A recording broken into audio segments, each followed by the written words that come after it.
Welcome back everyone. Welcome to civil services study. अगला test लगाते हैं यूपीएससी सिविल सर्विसेज के लिए, टेस्ट नंबर 349। तो चलिए स्टार्ट करते हैं। देखिए 5 जून को यूपीएससी एग्ज़ाम की डेट अनाउंस करेगी, इसलिए हर दिन जो है अपना रिवीजन करते रहिए, मनोरंजन ना करें यहाँ ज़्यादा। तो चलिए स्टार्ट करते हैं। तो आज हो गई है 22 मई 2020। आज के दिन का दूसरा टेस्ट है यूपीएससी सिविल सेवा के लिए। क्वेश्चन नंबर 1 क्या है? निम्नलिखित में से कौन सा ऐसे विश्व के अत्यधिक हॉटस्पॉट मतलब हॉटस्पॉट क्षेत्र में शामिल है संसार के? सुंडालैंड, ब्राज़ील का अटलांटिक वन क्षेत्र, इंडो बर्मा वेस्टर्न घाट और केन्या के तटीय वन एवं पूर्वी आर्क क्षेत्र। देखिए 4 तो इसमें पक्का होगा, 4 सब में भी है। वेस्टर्न घाट है, बर्मा इंडो बर्मा क्षेत्र भी है, ब्राज़ील का अटलांटिक वन क्षेत्र भी है। तो 2 3 4 हो गया। केन्या के तटीय वन एवं पूर्वी आर्क क्षेत्र भी इसमें शामिल है, सुंडालैंड भी है। सारे के सारे हो गए, फिर तो डी हो जाएगा इसका आंसर। तो देखें यह है संसार के हॉटस्पॉट जोन कौन कौन से हैं? मेडागास्कर, फिलीपींस, तंजानिया या केन्या के तटीय वन एवं पूर्वी आर्क क्षेत्र, ब्राज़ील का अटलांटिक वन क्षेत्र, वेस्टर्न घाट, इंडो बर्मा, कैरेबियन और सुंडालैंड। याद रखिएगा इनको। क्वेश्चन नंबर 2 है, भारत में जैव विविधता हॉटस्पॉट क्षेत्र के अंतर्गत निम्न कथनों पर विचार आपको करना और बताना कि कौन सा सही है। देखिए भारत के पश्चिमी घाट में वर्षा वन एवं आर्द्र पर्णपाती वन पाए जाते हैं। बिल्कुल पाए जाते हैं, करेक्ट है पहला स्टेटमेंट। भारत का पूर्वी हिमालय हॉटस्पॉट क्षेत्र भारत के उत्तर पूर्वी भाग दक्षिण मध्य एवं पूर्वी नेपाल एवं भूटान के क्षेत्रों में फैला हुआ है। बिल्कुल फैला है। भारत का पूर्वी हिमालय क्षेत्र विस्तृत हॉटस्पॉट क्षेत्र है जो जैव विविधता की दृष्टि से बहुत ही धनी है। बिल्कुल है, करेक्ट है।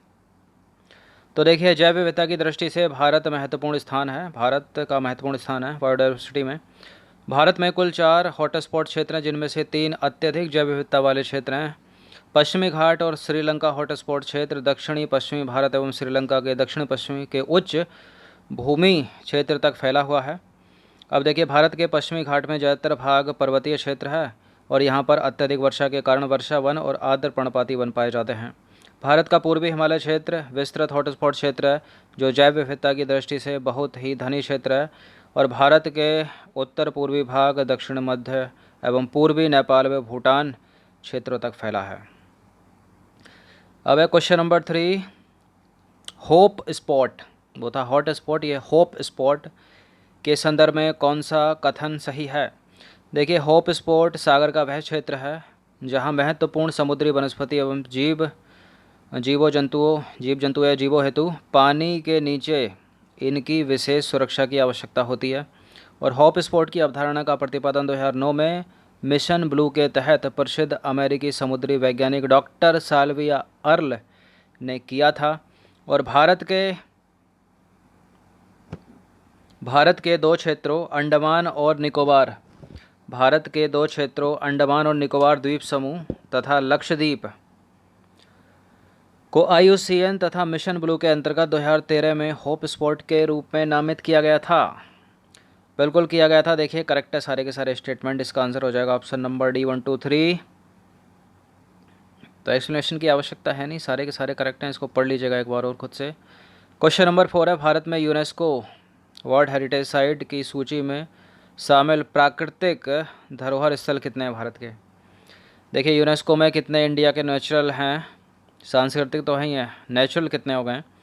तो 7 लाकर गलत मत कर देना क्योंकि 8 हो गए, क्योंकि कंचनजंगा जो है ना, ये जो कंचनजंगा राष्ट्रीय पार्क है ये प्राकृतिक और सांस्कृतिक दोनों हैं, तो ये दोनों में जुड़ा जाएगा। तो बाकी देख लीजिए। तो देखिए यूनेस्को के द्वारा भारत के सॉरी फॉर दिस 8 क्षेत्र हैं, 8 क्षेत्रों को प्राकृतिक धरोहर स्थल के अंतर्गत शामिल किया गया, जो इस प्रकार है: कांजीरंगा राष्ट्रीय उद्यान, केवलादेव राष्ट्रीय उद्यान, मानस वन्यजीव अभ्यारण्य, सुंदरवन राष्ट्रीय उद्यान, नंदा देवी व फूलों की घाटी राष्ट्रीय उद्यान, वेस्टर्न घाट, महान हिमालय राष्ट्रीय उद्यान संरक्षण क्षेत्र और कंचनजंगा राष्ट्रीय उद्यान।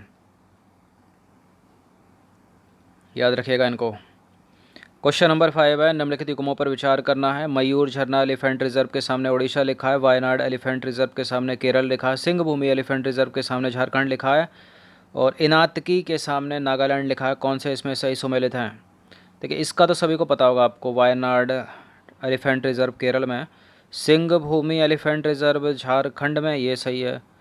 और इंताकी नागालैंड, नागालैंड में, मेघालय में, नागालैंड ही है।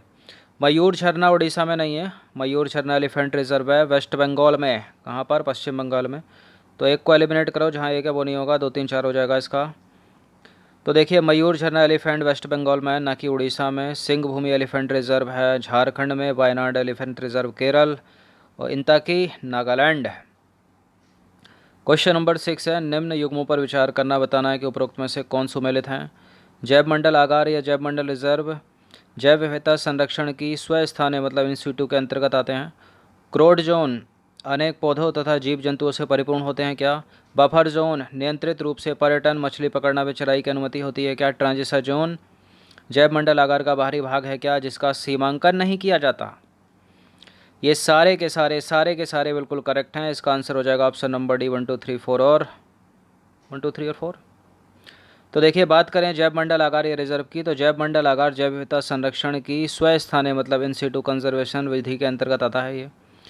ये स्थलीय तथा जलीय पाए तंत्रों के क्षेत्र हैं जो जैव विविधता के धारणीय उपयोग के साथ उनके संरक्षण हेतु समाधान प्रस्तुत करते हैं। ये अंतर्राष्ट्रीय स्तर पर मान्यता प्राप्त राष्ट्रीय सरकारों द्वारा नामित होते हैं और इसके अंतर्गत जैविक, अजैविक, स्थलीय, समुद्री जीव जंतुओं संसाधनों का प्रबंधन और संरक्षण किया जाता है। इसके अंतर्गत 3 जोन आते हैं और ये 3 जोन आपने पढ़े होंगे, क्रोड जोन, बफर जोन और ट्रांजिशन जोन। क्रोड जोन मतलब ये अनेक पौधों तथा जीव जंतुओं से परिपूर्ण होता है और भारत में ये वन्य जीव संरक्षण अधिनियम 1972 द्वारा रेगुलेट है।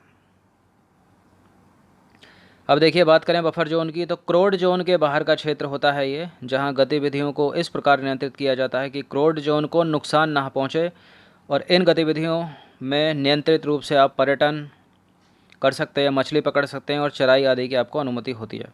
बात करें ट्रांजिशन जोन की, तो ये जैव मंडल आगार का बाहरी भाग है।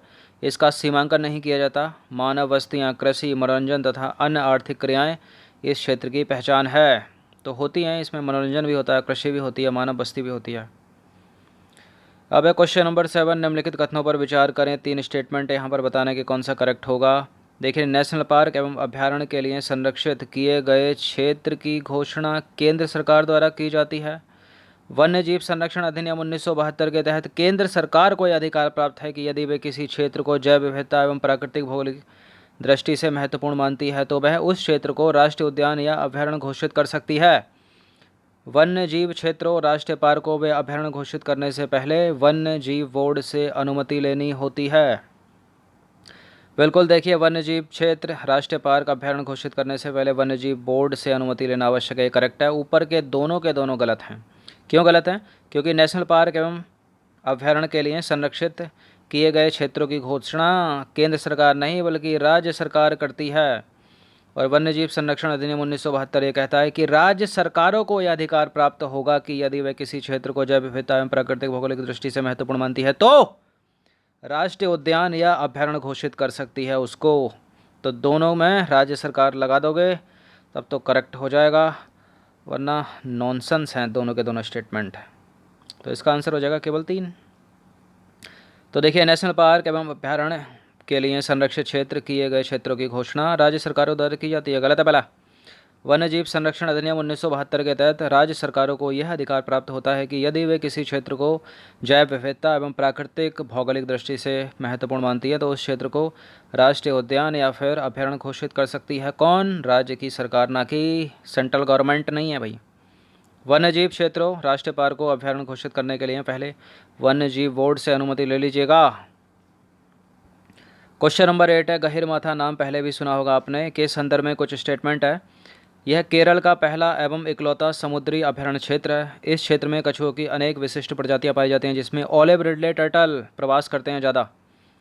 यह ऑलिव रिडले टर्टल के प्रजनन एवं नेस्टिंग के लिए दुनिया का सबसे महत्वपूर्ण समुद्री तट है। बिल्कुल है। देखिए ऑलिव रिडले कछुए प्रवास करते हैं यहाँ पर, और 50 बार मैंने आपको बताया होगा इसमें। अब ये चीज़ भी बताई होगी कि उड़ीसा का गहिरमाथा, केरल का थोड़ी है। करो एलिमिनेट पहले को, आंसर निकालो 2 और 3। तो देखिए गहिरमाथा समुद्री वन्यजीव अभयारण्य उड़ीसा का है। किसका? उड़ीसा का, केरल का नहीं है। एवं इकलौता समुद्री अभयारण्य वन क्षेत्र है। इस क्षेत्र में कछुओं की अनेक विशिष्ट प्रजातियां पाई जाती हैं, जिसमें ऑलिव रिडले टर्टल ज़्यादा महत्वपूर्ण है। और ये टर्टल प्रजनन एवं नेस्टिंग के लिए दुनिया का सबसे महत्वपूर्ण समुद्री तट है इन कछुओं के लिए। यह क्षेत्र कौन सा? गहिरमाथा, उड़ीसा का गहिरमाथा। क्वेश्चन नंबर 9 है, निम्नलिखित कथनों पर विचार कीजिए। भारत में जैव मंडल आगार कार्यक्रम 1986 में शुरू किया गया। भारतीय जैव मंडल आगार कार्यक्रम वैज्ञानिक अनुसंधान को पारंपरिक संरक्षण, कौमाज्ञान एवं शिक्षा एवं प्रशिक्षण से जोड़ता है। राष्ट्रीय जैव मंडल आगार कार्यक्रम का लक्ष्य पहले से स्थापित किए गए संरक्षित क्षेत्र के अंदर जीव संसाधनों एवं उनके आधारभूत पारितंत्र को अधिक संरक्षण प्रदान करना है। बिल्कुल करना है भाई, बिल्कुल। दूसरा भी सही, बिल्कुल। पहला गलत है क्या? नहीं, सही है, तीनों करेक्ट हैं। तो उपरोक्त सारे के सारे कथन सत्य हैं। भारत में जैव मंडल आगार कार्यक्रम 1986 में शुरू किया गया। इसके अंतर्गत जैव विविधता के संरक्षण के लिए संरक्षित क्षेत्रों का नेटवर्क तैयार किया गया है, जिसके अंतर्गत 103 राष्ट्रीय उद्यान, 537 वन्यजीव अभयारण्य क्षेत्र, 18 बफर जैव मंडल आगार, 50 टाइगर रिजर्व एवं 32 हाथी रिजर्व शामिल हैं। भारतीय जैव मंडल आगार कार्यक्रम वैज्ञानिक अनुसंधान को पारंपरिक संरक्षण, ज्ञान, शिक्षा, प्रशिक्षण से जोड़ता है और जैव मंडल आगार के प्रबंधन को बेहतर बनाकर उसका संरक्षण एवं सतत प्रयोग करता है। करेक्ट हैं दोनों के दोनों। तीसरा भी करेक्ट है, क्योंकि राष्ट्रीय जैव मंडल आगार कार्यक्रम का लक्ष्य पहले से स्थापित किए गए संरक्षित क्षेत्र के अंदर जीव संसाधनों एवं उनके आधारभूत पारितंत्रों को अधिक संरक्षण प्रदान करना है। 10वां प्रश्न है, किसी क्षेत्र या रीजन को हॉटस्पॉट क्षेत्र घोषित करने के क्या मापदंड हैं? ये मोस्ट इंपॉर्टेंट प्रश्न है यूपीएससी सिविल सेवा और स्टेट पीसीएस के लिए। क्या क्या मानदंड हैं, पहले भी बता चुके हैं इसको।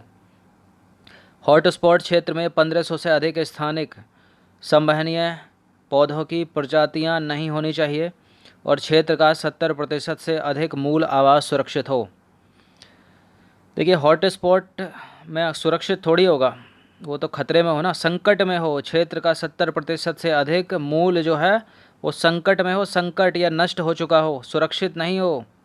अब देखिए, हॉटस्पॉट क्षेत्र में 1500 से अधिक स्थानिक संवहनीय प्रजातियां पाई जाती हों, ये गलत है दोनों के दोनों स्टेटमेंट। डी है इसका उत्तर। तो उपरोक्त में से कोई भी सही नहीं है। किसी क्षेत्र या रीजन को हॉटस्पॉट क्षेत्र घोषित करने के लिए जो मापदंड है वो है, हॉटस्पॉट क्षेत्र में 1500 से अधिक स्थानिक संवहनीय प्रजातियों की पौधों की प्रजातियां होनी चाहिए। ऐसा नहीं है कि नहीं होनी चाहिए। क्षेत्र का 70% से अधिक मूल जो है, मूल आवास जो है उनका नष्ट हो चुका हो। ऐसा नहीं है कि सुरक्षित हो। तो गलत हैं दोनों के दोनों, ये भी गलत है, ये भी गलत है। डी है। तो ये 10 प्रश्न इंपॉर्टेंट, अच्छे से इसका रिवीजन कम से कम 1 से 2 बार तो कर ही लीजिएगा।